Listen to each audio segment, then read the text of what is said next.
तो ये चैप्टर है अध्याय 5 कार्य, ऊर्जा और शक्ति।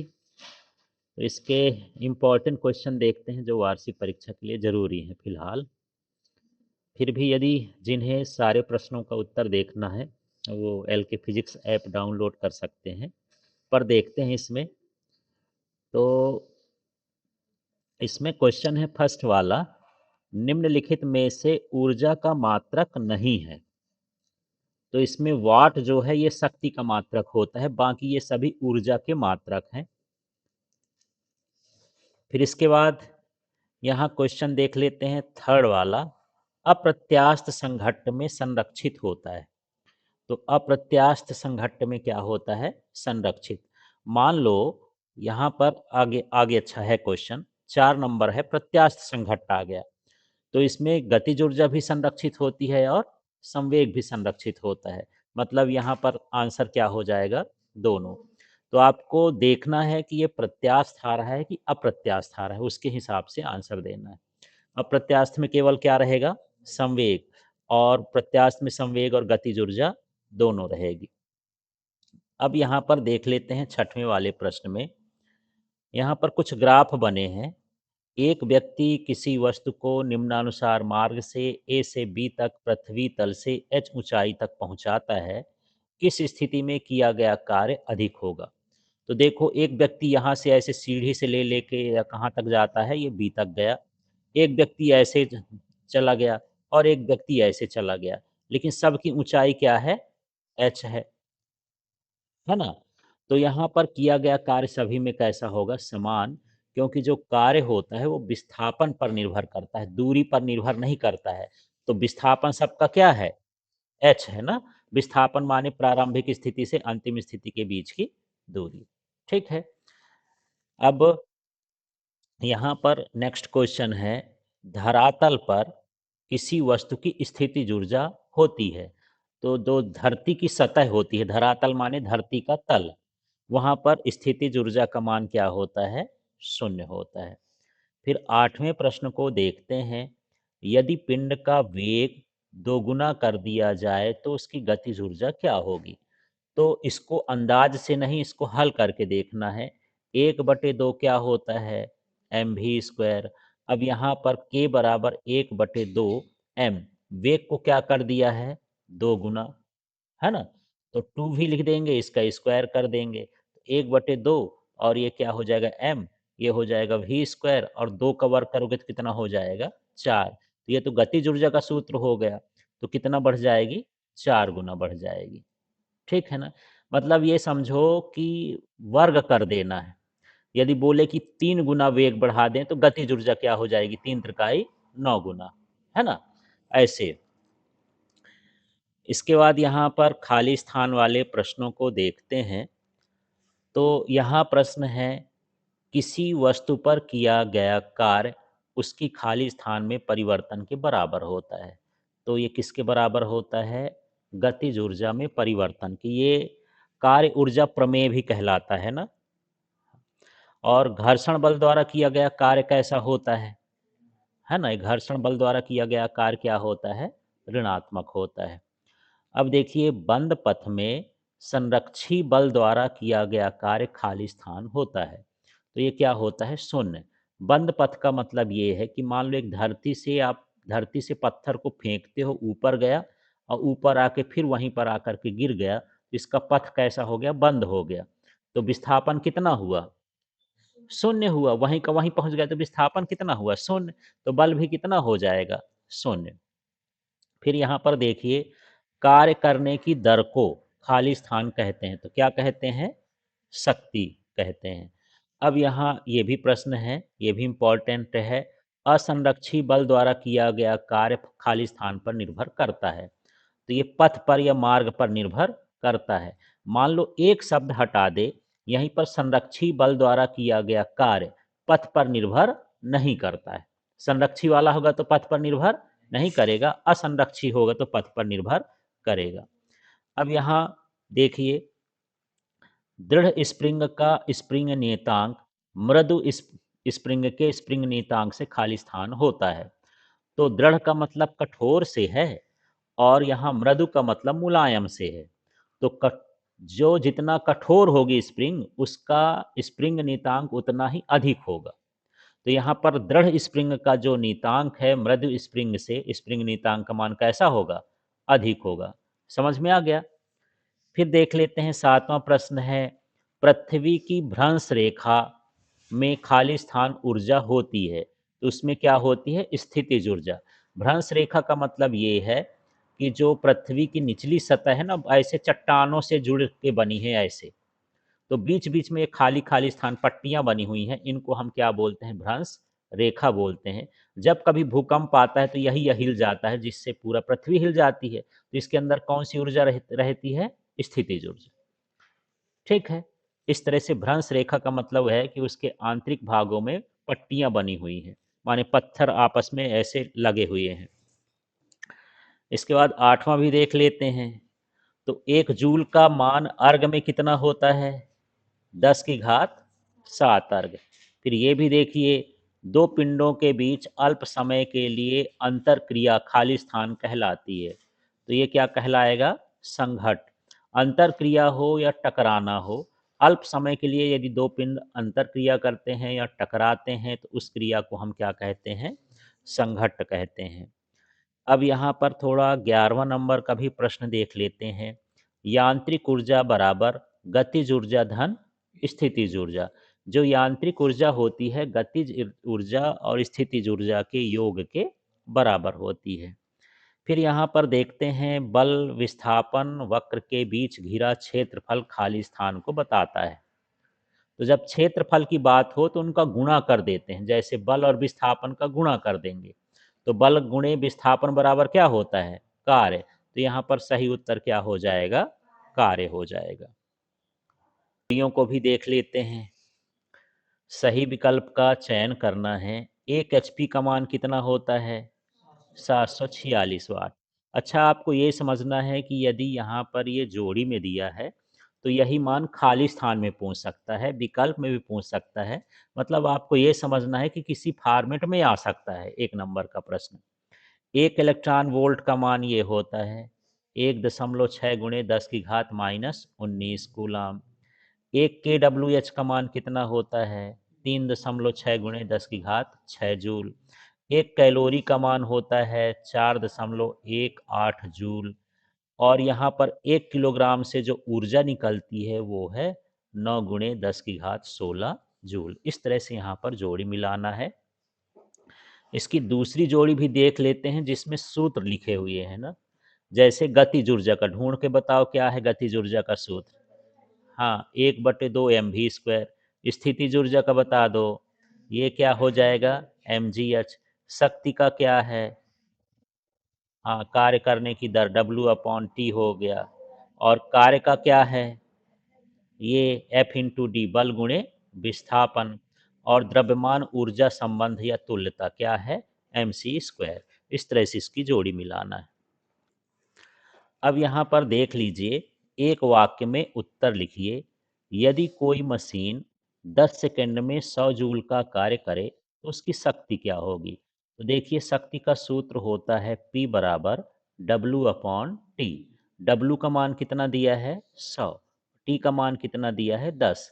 भाग कर देंगे तो कितना आ जाएगा? 10 वाट। ऐसा प्रश्न विकल्प में भी पूछ देगा, ऑप्शन भी दे सकता है 10 वाट, 20 वाट, 100 वाट ऐसे करके, है ना। तो हल करके आप को देखना है, बनना चाहिए हल करते। कार्य का एसआई मात्रक क्या होता है? जूल। शक्ति का एसआई मात्रक क्या होता है? वाट होता है। अब देखिए, जब बल और विस्थापन के बीच अधिक कोण हो, है ना, उनके बीच का कोण क्या हो? अधिक हो या दिशा विपरीत हो, तो कार्य कैसा होता है? ऋणात्मक। फिर यहाँ स्प्रिंग नियतांक का मान लिखिए।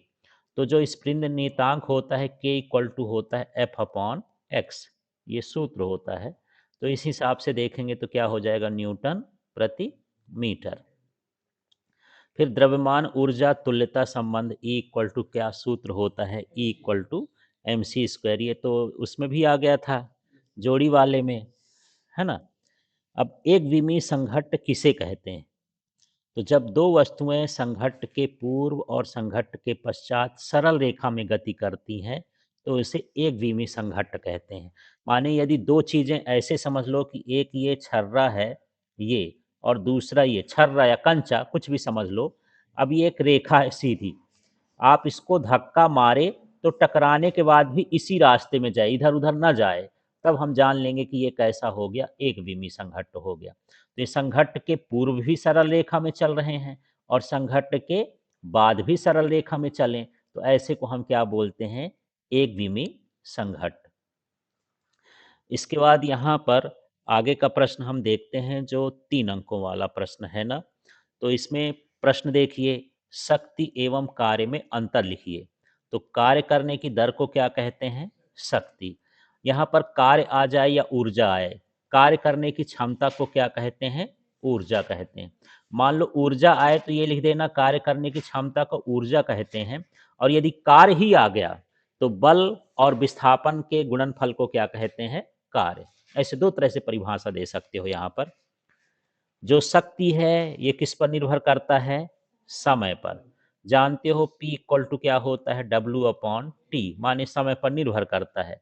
और यहाँ जो W होता है ये होता है बल गुणे विस्थापन F इंटू डी। इसमें समय आया क्या, नहीं आया, तो समय पर निर्भर नहीं करता है। फिर इसका जो एस आई मात्रक है ये क्या होता है, वॉट। इसका एस आई मात्रक है जूल। इसका विमी सूत्र क्या हो गया, M L two T minus three, और इसका हो जाएगा M L two T minus two. ठीक है, तो ये कार्य और शक्ति में अंतर है। अब यहाँ पर देखते हैं, ये हमारे पास प्रश्न दूसरा है ना। यदि f बराबर ये 3i cap plus 4j cap plus 5k cap है, डी वेक्टर बराबर 5i cap 4j cap minus 3 cap है, तो कार्य की गणना करना है। तो कार्य बराबर जानते हैं ये होता है F vector dot D vector, माने इसमें डॉट प्रोडक्ट निकालना है ना। तो ये सरल सा है, यहाँ पर सीधे एफ का मान उतार दिए हैं, ये वाला पूरा का पूरा है ना, और ये किसका मान उतार दिए हैं, डी का। अब जब हम इसका डॉट प्रोडक्ट निकालते हैं तो आई वाले की संख्या का आई के साथ, जे वाली संख्या का जे के साथ और के वाली संख्या का के साथ गुणा होता है। मतलब 3 का गुणा किससे होगा, 5 से, तो हो गया 15। 4 का गुणा 4 से होगा तो ये हो गया 16। 5 का गुणा -3 से होगा तो ये होगा -15। अब यहाँ से 15 और 15 तो कट जाएंगे, तो क्या बचेगा, 16 इकाई। ये इसके कार्य का मान हो जाएगा। अब एक ये भी प्रश्न इंपॉर्टेंट है, संघट्ट किसे कहते हैं, प्रत्यास्थ एवं अप्रत्यास्थ संघट्ट को समझाइए।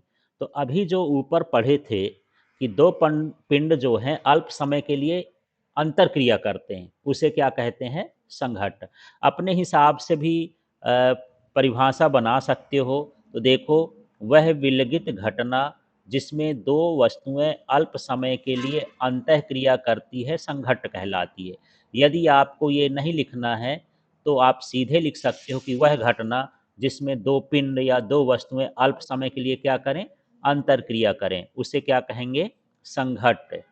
ठीक है, जैसे बिलियर्ड की गेंद को मारना, कैरम की गोटियों का टकराना, गैस के अणुओं की गति, आवेशों के बीच का प्रतिकर्षण, अल्फा कण का नाभिक से विचलित होना, एक्सीडेंट होना, भिड़ जाना, मेरी आवाज़ का चलना, बहुत सारे एग्जाम्पल दे सकते हो। ये सारे संघट्ट हैं। इलेक्ट्रॉन भी जो होते हैं किसी धातु के अंदर रहते हैं तो आपस में क्या करते रहते हैं, संघट्ट करते रहते हैं। लेकिन ये टकराने की क्रिया दो तरह की होती है, एक है प्रत्यास्थ संघट्ट और एक कौन सा है, अप्रत्यास्थ संघट्ट।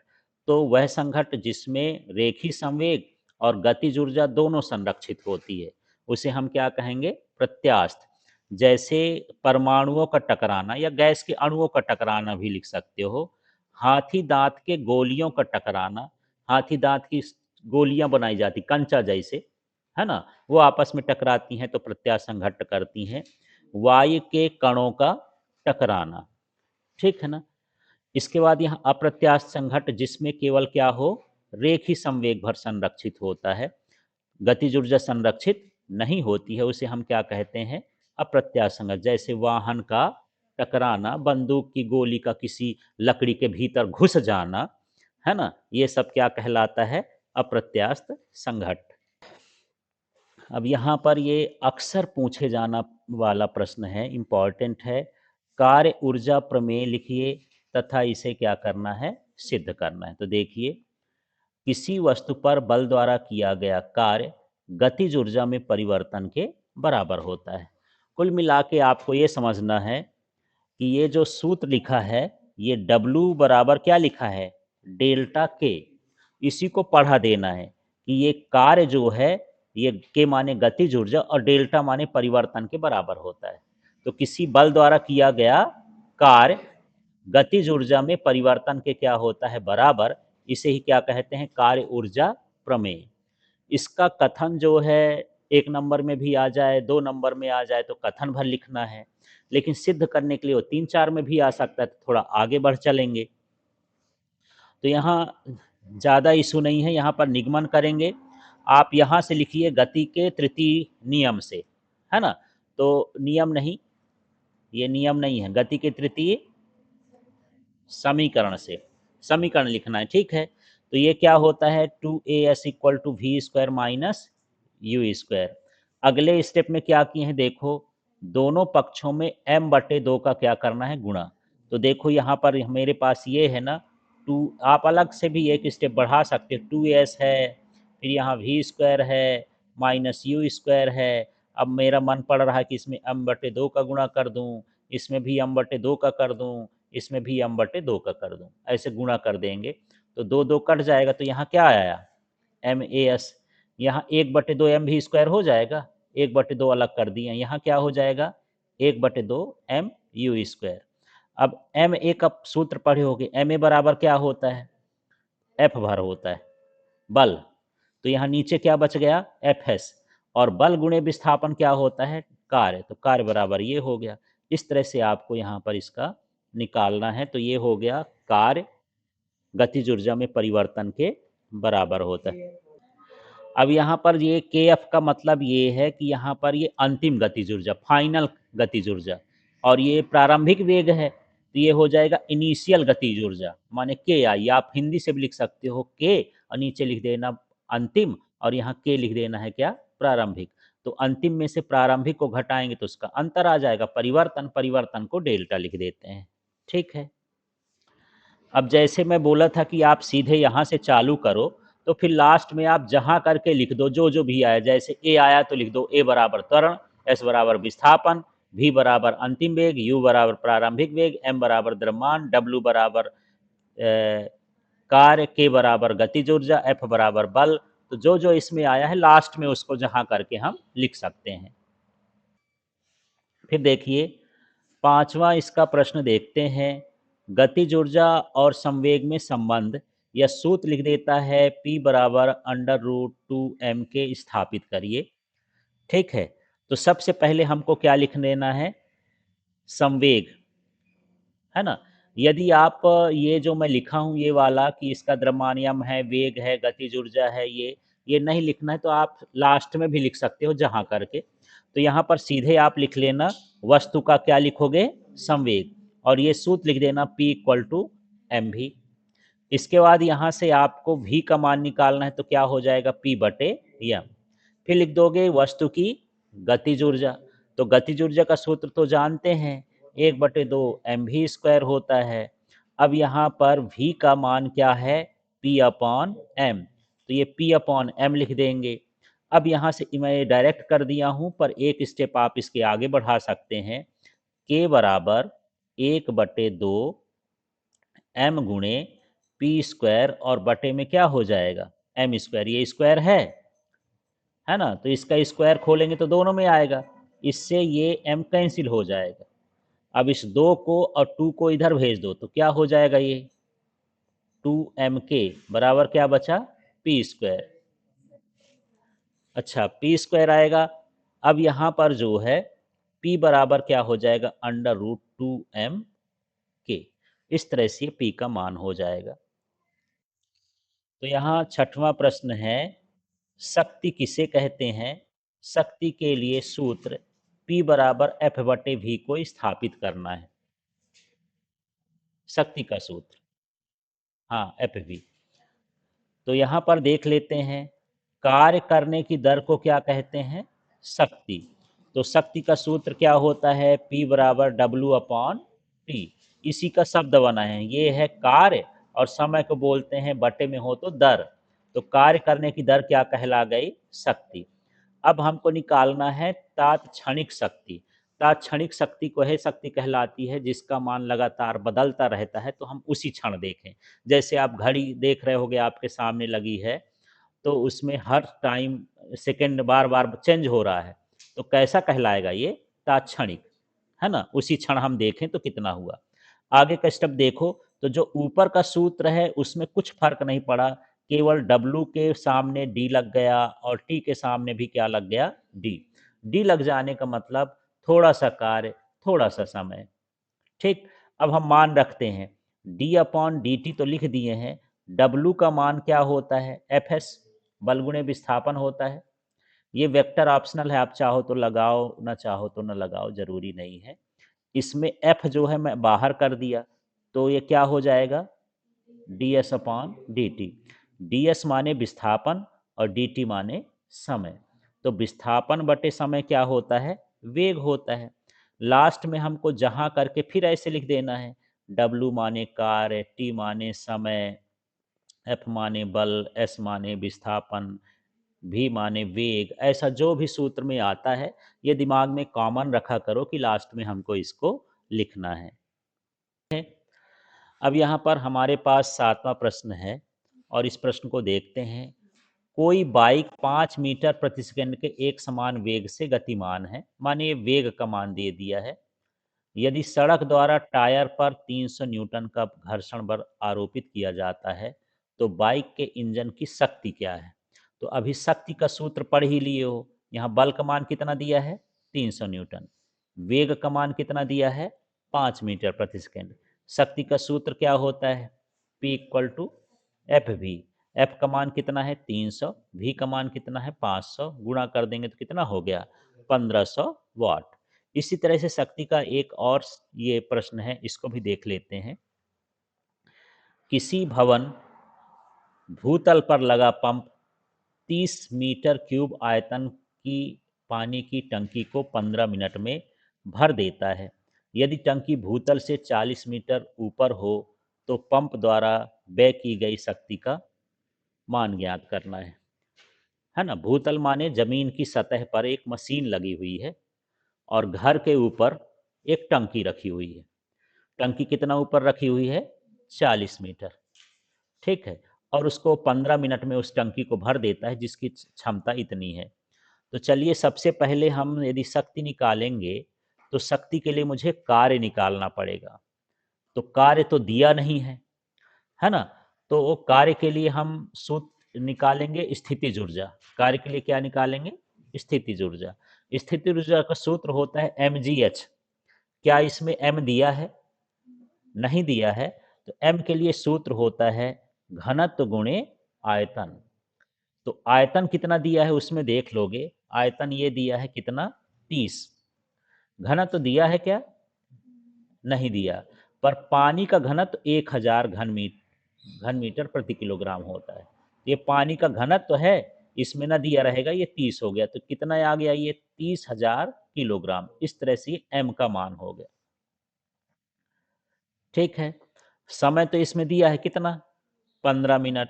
तो मिनट को किस में बदलेंगे, सेकेंड में, तो 60 लिख दिए, 15 गुणे 60, गुणा कर देंगे 900 सेकेंड हो गया। और यहाँ पर ऊंचाई का मान कितना दिया है, 40 मीटर। बस ये तो सीधा सीधा है, इसी में थोड़ा सा दिमाग लगाना है कि द्रव्यमान को, आयतन को ये किस में बदल देना है, द्रव्यमान में। अब शक्ति का सूत्र क्या होता है, P बराबर W/T। तो W को हम mgh लिख सकते हैं। हर ऊर्जा कार्य के बराबर होती है, चाहे वो गतिज ऊर्जा हो, चाहे स्थितिज ऊर्जा हो, या कोई भी ऊर्जा हो, किसके बराबर होती है, कार्य के। तो यदि पानी की टंकी में हम पानी भर रहे हैं तो मतलब उसमें स्थितिज ऊर्जा आ गई। कौन सी ऊर्जा आ गई, स्थितिज ऊर्जा, और उसका सूत्र क्या होता है, mgh। तो ये मैं लिख दिया m का मान ना, ये वाला। g का मान 9.8 होता है, पर कैलकुलेशन में 10 ले लिए। h का मान कितना है, 40, और t का मान कितना है, 900। इसको भाग करेंगे तो इतना आ जाएगा, 13,333 वाट। दशमलव में भी कुछ आएगा। तो ये वाट में आया। यदि आप इसको एचपी में बदलना चाहते हैं तो 1 एचपी का मान कितना होता है? 746। तो ये 13,333 में 746 का हम क्या करेंगे? भाग।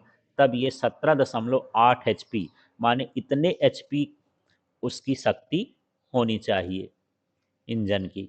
ठीक है, फिर आपसे पूछ लेंगे। तो यहाँ संरक्षी बल और असंरक्षी बल में अंतर देखते हैं।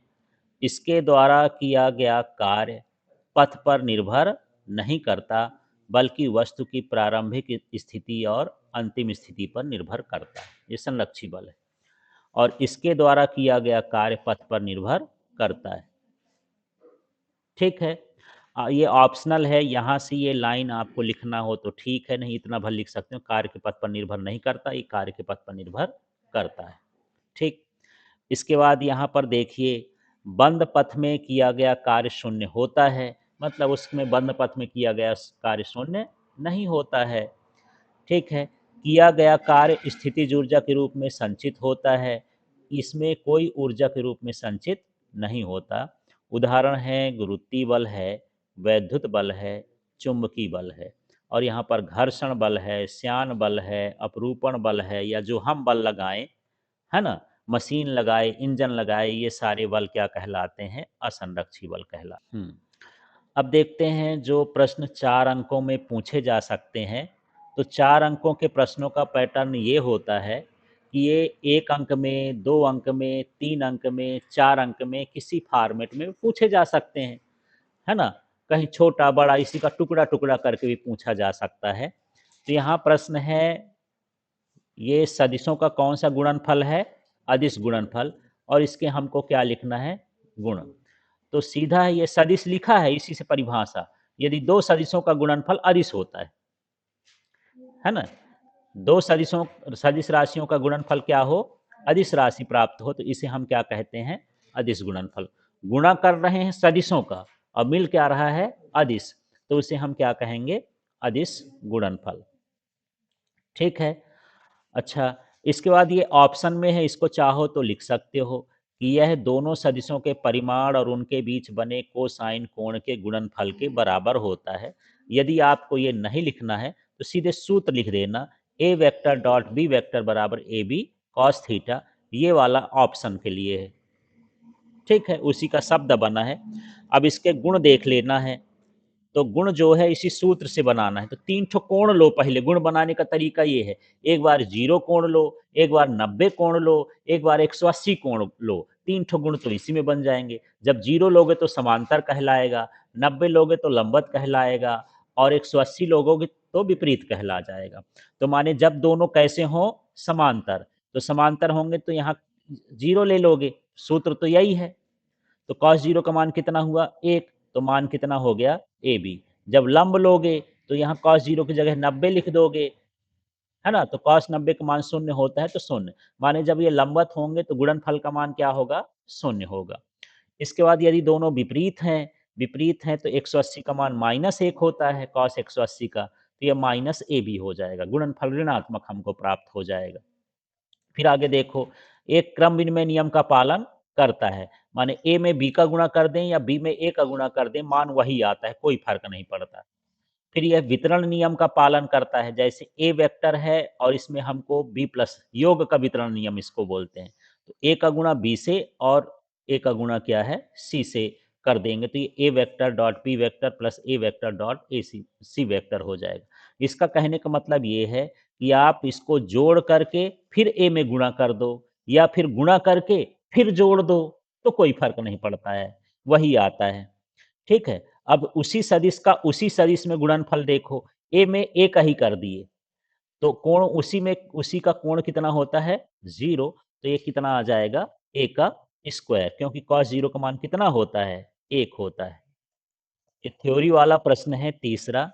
यहाँ है धनात्मक, ऋणात्मक एवं शून्य कार्य में हमको क्या लिखना है? अंतर। तो देखो, शून्य कार्य क्या है? जब बल और विस्थापन के बीच का कोण कैसा हो? समकोण हो, है ना। तो वो शून्य कार्य है। जब बल और विस्थापन के बीच का कोण कैसा हो? न्यून कोण हो। जब बल और विस्थापन के बीच का कोण अधिक कोण हो। ठीक है, तो ये कार्य क्या होता है, शून्य होता है। वो माने शून्य कार्य के लिए समकोण होना चाहिए, न्यून कोण होने पर धनात्मक और अधिक कोण होने पर ऋणात्मक होता है। ठीक है, इसमें क्या होता है, शून्य कार्य में बल और विस्थापन या तो लंबवत हो, या विस्थापन का मान शून्य हो, या बल का मान शून्य हो, तो शून्य कार्य होता है। इसमें क्या होता है, बल और विस्थापन कैसे हो, एक ही दिशा में हो। बल और विस्थापन की दिशा कैसी हो, एक ही हो तो धनात्मक कार्य, और बल और विस्थापन की दिशा कैसी हो, विपरीत हो, तो वो क्या कहलाता है, ऋणात्मक कार्य। इसमें वस्तु की ऊर्जा में परिवर्तन नहीं होता, कार्य ही नहीं हुआ तो ऊर्जा कहाँ से आएगी। इसमें वस्तु की ऊर्जा क्या होती है, बढ़ती है, और ऋणात्मक कार्य है तो वस्तु की ऊर्जा क्या होती है, घटती है। उदाहरण के लिए देख सकते हो शून्य कार्य, चंद्रमा जब पृथ्वी का चक्कर लगाता है तो उसमें गुरुत्वाकर्षण बल द्वारा किया गया कार्य क्या होता है, शून्य होता है, क्योंकि वहां पर बल और विस्थापन एक दूसरे के कैसे होते हैं, लंबवत होते हैं। ठीक है, इस तरह से शून्य कार्य को आप देख सकते हो। अब घोड़ा तांगा खींचता है, अब घोड़ा से तांगा ना खिंचवाना हो तो बैल से बैलगाड़ी भी खिंचवा सकते हो। एक लड़का जो है एक खिलौना वाली गाड़ी खींचता है, किसी से भी खिंचवा देना, है ना? तो उसके द्वारा, घोड़े द्वारा किया गया कार्य क्या कहलाया, धनात्मक। बैलगाड़ी में बैल द्वारा किया गया कार्य, लड़का यदि वो खींचता है किसी गाड़ी को तो लड़का द्वारा किया गया कार्य, है ना? ये ऐसा है। अब यहाँ पर घर्षण युक्त क्षैतिज तल में गतिमान वस्तु हो तो घर्षण बल द्वारा किया गया कार्य। ये सिंपल सा लिख सकते हो, घर्षण बल द्वारा किया गया कार्य कैसा होता है, ऋणात्मक होता है। तो प्रश्न है, एक विमीय प्रत्यास्थ संघट्ट में सिद्ध करिए, संघट्ट के पूर्व आने का आपेक्षिक वेग और संघट्ट के बाद जाने का आपेक्षिक वेग बराबर होता है। ठीक है, तो इसके लिए हम क्या करेंगे, ये चित्र बड़े मायने का है। ये दो वस्तु बना लोगे, एक में un लिखा है और ये क्या लिखा है, m1, फिर इसमें लिखा है u2 और ये क्या हुआ, m2। ये जाते जाते टकरा गए, है ना, सरल रेखा में टकराए, टकराने के बाद भी सरल रेखा में जा रहे हैं। इनका द्रव्यमान तो वही का वही है, पर इनका वेग क्या हो गया, v1 और v2। टकराएंगे तो गति तो बदल जाएगी। ठीक है, तो जो चित्र है उस चित्र की भाषा बनाते हैं। माना सरल रेखा में गतिमान दो वस्तुओं का द्रव्यमान कितना है, m1 m2, वेग कितना है, प्रारंभिक वेग u1 और u2, संघट्ट के पश्चात इनका वेग क्या हो जाता है, v1 और v2 हो जाता है। ठीक है, तो अपने भाषा में लिख लेना कि इनका द्रव्यमान m1 m2 है, प्रारंभिक वेग v1 u2 है, और अंतिम वेग क्या हो जाता है, v1 v2। लेकिन हम इसमें पढ़े हैं कि जब संघट्ट होता है तो रेखी संवेग भी संरक्षित होता है और गतिज ऊर्जा भी संरक्षित होती है प्रत्यास्थ संघट्ट में। तो यहाँ पर संघट्ट के पूर्व हम क्या लिखे हैं, रेखी संवेग। यहाँ पर संघट्ट के पश्चात भी क्या लिखे हैं, रेखी संवेग। और संवेग का सूत्र क्या होता है, P इक्वल टू एम भी, माने द्रव्यमान गुणे वेग। यही सूत्र हमको 4 बार लिखना है। ये 4 कंडीशन है ना, ये देखो, इसका लिखेंगे तो क्या होगा, m1 u1, इसका क्या होगा, m2 u2। ये पहले है तो इसमें प्लस कर देंगे, बराबर फिर क्या करेंगे, m1 v1 m2 v2। तो ज़्यादा कुछ कठिन नहीं है। ये देखो बड़ा बड़ा, ये जो आपको चिड़ी गुड़ैया जैसे दिख रहा है, पर आपको समझ में आ जाएगा। ये m1 u1 m2 u2 m1 v1 plus m2 v2। आगे देखो क्या कर दिए हैं यार, है ना, जो जिसके पास रहना चाहिए भेज दिए। भैया तुम 1-1 वाले हो तो 1-1 वाले के पास जाओ, जिसकी जहाँ से दोस्ती कराना है 2-2 वाले को 2-2 वाले के पास। तो इसको जो है, इसको इधर ले आएंगे तो माइनस में हो जाएगा, इसको ले आएंगे तो ये भी माइनस में हो जाएगा, पक्षांतर कर दिए। अगले स्टेप में इसमें देखते हैं कि यहाँ भी m1 है, यहाँ भी m1 है, तो बाहर निकाल दिए, भैया तुम दोगले हो, निकलो यहाँ से। ठीक है, यहाँ भी m2 है, ये भी ऐसे ही है, ये भी बाहर निकल गया, कॉमन हो गया। तो ये तो पहला समीकरण बना दिए। अब दूसरा नियम होता है कि इनकी गतिज ऊर्जा भी क्या होती है, संरक्षित होती है। तो गतिज ऊर्जा का सूत्र क्या होता है, 1/2 mv², है ना, के बराबर क्या होता है, 1/2 mv²। इसको भी 4 कंडीशन का लिखना है। तो पहले वाले में देखो 1/2 m1 u1² हो गया, फिर क्या हो जाएगा 1/2 m2 u2 स्क्वायर, फिर बराबर 1/2 m1 v1 स्क्वायर और 1/2 m2 v2 स्क्वायर। बस सूत्र ये जानना कि ये लगेगा 4 बार लिखना है ना? इसमें भी वही कर्म करना है। ये वाला हम लेके इधर आ गए ना, 1/2 सब में है, 1/2 कॉमन लो, काट दो, मान लो इसका काम खत्म हो गया। काटने के बाद इसका हम पक्षांतर कर देंगे तो m1 v1 स्क्वायर, इसको हम इधर ले आए ना, और ये 2 वाले को कहाँ ले आना है, इधर। समझ में आ गया? अब अगले स्टेप में देखो, फिर से m1 दोनों में है ना, इसको बाहर निकालेंगे तो क्या बचेगा, u1 माइनस v1 स्क्वायर। यहाँ m2 निकालेंगे तो v2 माइनस u2 स्क्वायर। अब यहाँ एक सूत्र पढ़े होंगे कि यदि हमारे पास a square minus B square हो तो क्या होता है, a माइनस बी और a प्लस बी। इसी से हम इनका भी कोठा खोल देते हैं भाई, इसमें भी स्क्वायर लगा है, इसको एक ठो प्लस वाला लगा के एक ठो माइनस वाला, इसको भी इसी तरह से ये 2 कोष्ठक खोल दिए। बाकी जो लिखा है तो लिखे रहने दिए हैं। अब हमको क्या करना है, समीकरण 2 में 1 का भाग करना है। तो 2 वाला ये पूरा का पूरा इधर का ये उतार लिया हूं, देखो, है ना? और इसको भी पूरा का पूरा हम क्या कर लिए, उतार लिए। अब बटे में पहला वाला कहाँ गया, पहला वाला ढूंढो तो मिलेगा, इसी के भीतर है, ये वाला है, ये इसके बटे में लिख दिए हैं ये, और ये वाला इधर बराबर वाले इधर के बटे में लिख दिए। इसको काट दो, ये माइनस वाला भी काट दो, यहाँ भी m2 काट दो, ये माइनस वाला काट दो, जो बचा है नीचे लिख लेते हैं ये। तो यहाँ u1 प्लस v1 और u2 plus v2 plus u2 बचा। अब u वालों की u तरफ भेज देते हैं, बोल देते तुम्हारा u इधर है, तुम्हारा v इधर है, ये आ गया। तो ये पास आने का अपेक्षिक वेग कहलाया, और ये दूर जाने का अपेक्षिक वेग, दोनों क्या होते हैं, बराबर होते हैं। ठीक है।